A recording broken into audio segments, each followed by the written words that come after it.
before nkoyen choriku kirigo the video ma metro maka na share button ka message ya first kirigo video. The ongoing policy of the Central Bank of Nigeria to redesign the naira has generated wide reactions about how the policy and the deadline will make life more difficult for Nigerians. He says reports suggest that many people want the deadline to be shifted for reasons ranging from the inability to gain access to the new notes or deposit their old currencies. I must say here that unfortunately I don't have good news for those who feel that we should shift the deadline.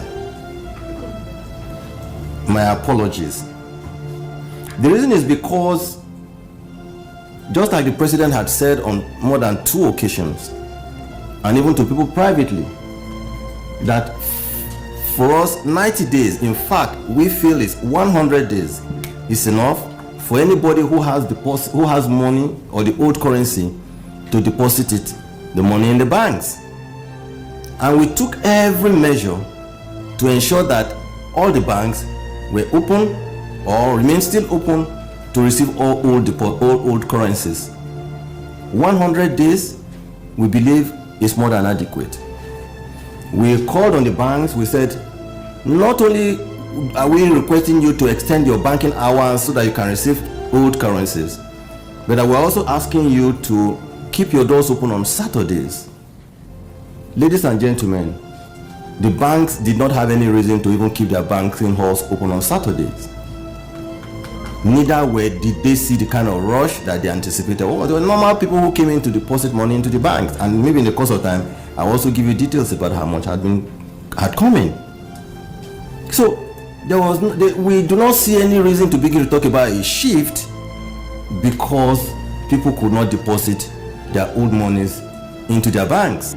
The large number of unbanked population who do their businesses, especially in the rural areas, will find it almost impossible to meet up with the deadline of January 31st to exchange their old banknotes for the redesigned currencies.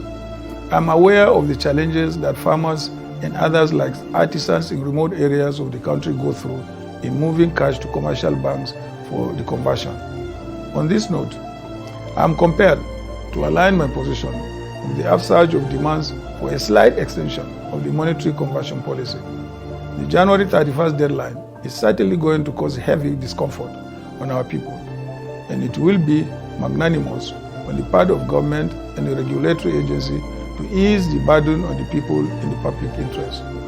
While we can continue with sensitizing the public on the impending imperative of mobile banking policy, it is important for the CBN to consider an extension of the time that the public can convert their unbanked monies into new notes.